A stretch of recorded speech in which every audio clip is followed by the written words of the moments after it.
여러분, 영장 나오면 그냥 가는 게 군입대라고 생각하신다면 여러분의 20대는 시작도 하기 전에 꼬일 수 있습니다. 반갑습니다. 23년 동안 군문에서 수천 명의 장병들과 함께 생활하고 지켜봐온 군 홍보 전문가 아미포트맨입니다. 매년 군 입대와 관련해서 저에게 상담하시는 분들이 많아요. 가장 많이 듣는 얘기가 이번에 또 떨어졌어요. 휴학했는데 입대가 안 돼서 알바만 6개월째입니다. 걱정이 많다는 이런 말들이 가장 많이 제게 들리는데요.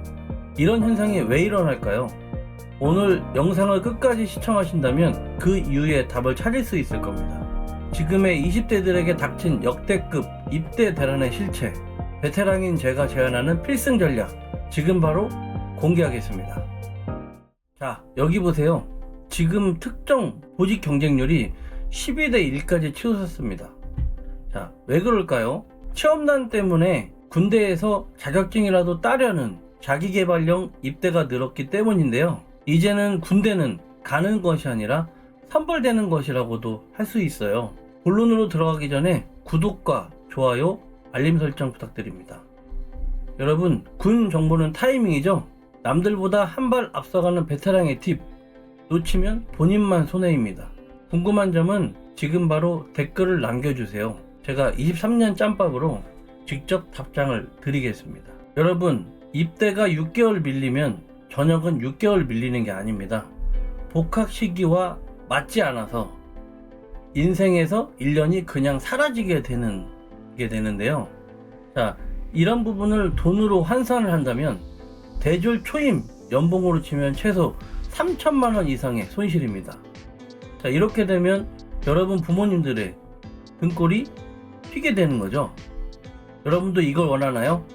아니면 전략을 짜서 카립대를 선택할 건가요? 결정은 여러분의 몫입니다.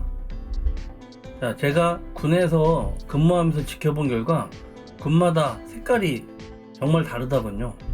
짧고 굵게 끝내고 싶으면 육군을 선택하면 되고, 내가 군입대에서 자기개발을 한다면 공군이 답입니다. 하지만 공군은 가산점 산정이 육군보다 까다로워서 공군은 그만큼 준비가 빡빡하다고 하더군요. 자, 23년 경력자인 제가 봤을 때 본인의 성향과 전공을 먼저 매칭시키는 게 1순위입니다. 남들이 좋다는 걸 따라서 간다면 나중에 입대 후에 정말로 적응을 하기 힘들어서 입대 후 복무 부정이 일어날 수 있다는 사실 꼭 명심하셔야 됩니다. 자, 팩트 들어갈게요. 자, 행정병은 89점, 그 다음에 군수, 운전병이나 보급병은 85점, 재정회계병은 92점, 드론 운임병은 80점. 24년까지 그 실제 선발을 기준으로 한 예상 커트라인이었어요.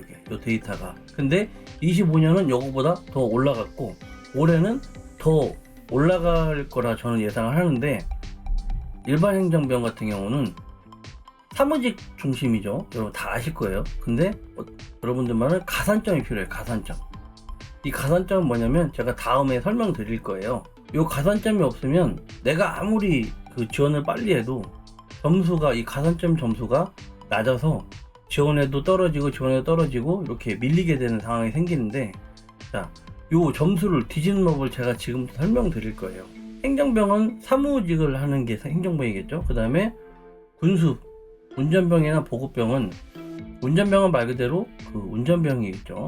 그 다음에 보급병은 사무실에서 그 보고 업무를 하면 보급병이 되겠고, 그 다음에 재정회계병은 부대에서 회계 업무를 하는 병입니다. 근데 요거는 가산점 8점이 안 되면 합격하기 힘들다 하더군요.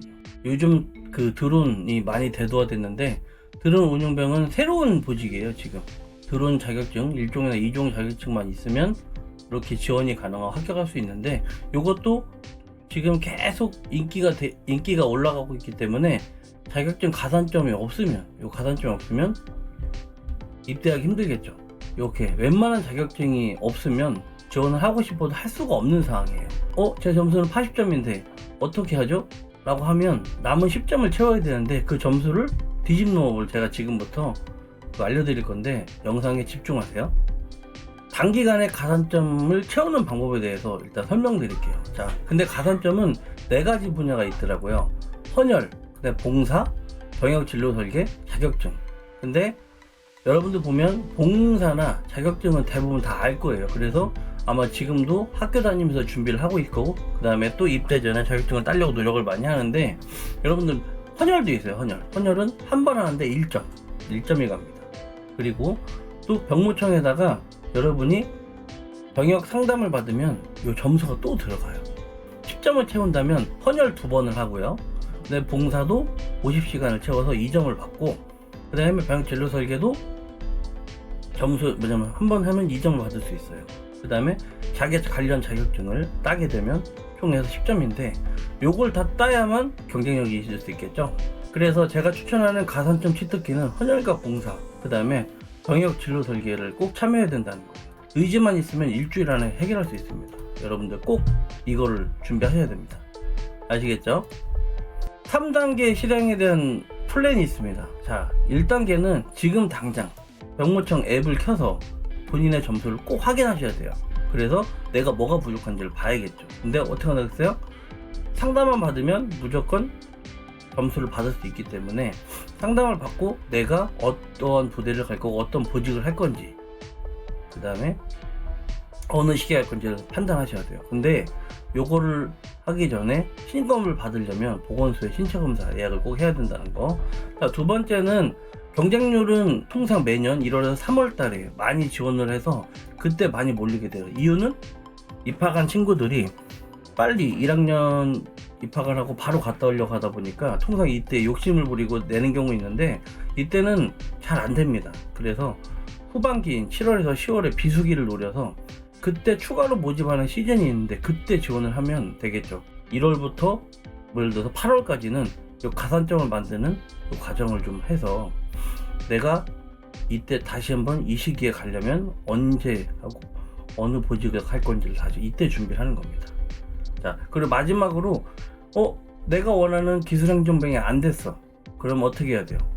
다른 방법도 생각해 봐야겠죠. 그래서 플랜 B를 준비를 해야 되는데, 육군 같은 경우는 보충을 최초로 이렇게 선발하는데 부족한 보직에 대해서 또 추가적으로 모집을 합니다. 그래서 병무청을 수시로 확인해 보셔야 돼요. 입대를 연기와 그 다음에 학교에 대학교에 휴학이 가능한지 이런 걸 미리 한 번 더 확인해야 되고, 그렇게 한다는 거. 자, 그런데 보면 그 플랜 B에서 정말 나는 빨리 입대하고 싶다. 이거는 제가 육군이었기 때문에 이거는 제가 팁을 드린다면 최전방 GOP, GP에서 근무하는 최전방 경계병이라는 게 있어요. 이걸 지원하면 정말 남보다 빨리 갈 수 있답니다. 이 점도 알아두시면 좋을 것 같아요. 마지막 보너스예요. 자, 합격했다고 끝난 게 아니겠죠. 어디서 근무하느냐가 여러분들의 삶의 질을 바꿀 수 있어요.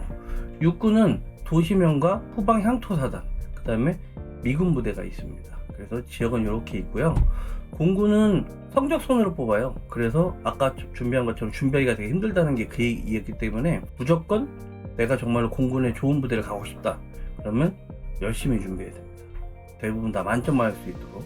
공군은 보면 도시명 비행단이라고 해서 공항을 끼고 있는 그 비행단이 있어요.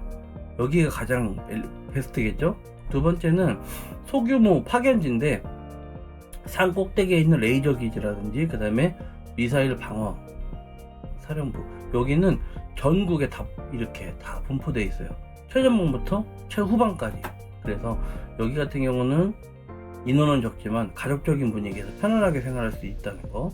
그 다음에 나는 이런 것도 싫다, 나는 그냥 업무만 하고 싶다, 그러면 요 행정업무 특화된 부대를 선택하면 되겠습니다. 해군은 바다에 있는 항구에 통상적으로 있는데 부산이나 인천에 근무한다면 교통과 놀거리가 좋겠죠. 그리고 나는 배가 해군인데 배를 타기 싫다, 그러면 규칙적인 생활이 가능하고 행정 업무를 할 수 있는 계룡이나 진해의 육상부대가 또 있어요. 그리고 또 정말 깨끗한 시설에서 생활하고 싶다, 그러면 가장 최근에 만들어진 제주도에 있는 해군부대를 선택하면 되겠고요. 자, 해병대는 화성이나 포항에 부대가 있는데 주변에 도시 인프라가 잘 돼 있고, 근데 해병하면 또 자부심이죠. 자, 해병대 잡으시면 1사단과 2사단, 백령도, 연평도 여기를 근무할 수도 있고요. 그 다음에 나는 또 다른 또 해군도 아니고 공군도 아닌데 조금 새로운 환경에서 근무하고 싶다 그러면 제주도와 진해를 선택할 수 있습니다. 자, 여러분들이 원하시는 근무지역 우선순위를 잘 판단하시면 될 것 같아요. 결국엔 여러분은 군생활도 결국에 위치가 실력인데, 저 같은 경우는 육군에서 23년 동안 생활하면서 서울, 대구, 계룡, 청주, 춘천에서 근무해 봤는데요. 육군 같은 경우는 강원도 동부나 서부권만 아니면 어디에서 근무해도 나쁘지 않아요. 차량으로 1시간만 이동을 하면 다 인접 도시권으로 전부 다 그 문화를 혜택을 받을 수 있기 때문에 웬만하면은 강원도만 아니면 될 것 같아요.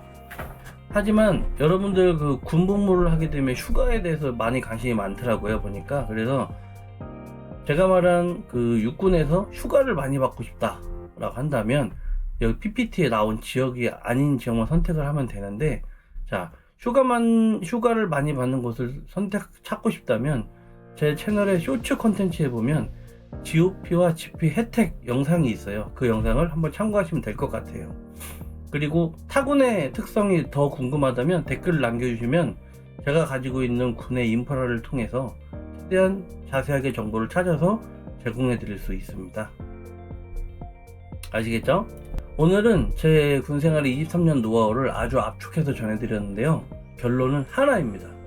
남들이 좋다는 보직을 고르고 성과 없는 입대 지원만 신청한다면 입대만 늦어지게 되는 상황이 되어버립니다.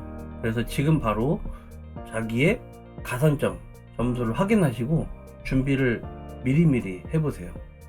궁금한 건 댓글로 남겨주시고 여러분의 성공적인 군생활을 위해 다음 영상으로 또 준비하겠습니다. 지금 영상이 본인에게 도움이 되셨다면 구독과 좋아요 꾹 눌러주실 수 있으시죠? 지금까지 아미포트맨이었습니다. 끝까지 시청해주셔서 감사합니다.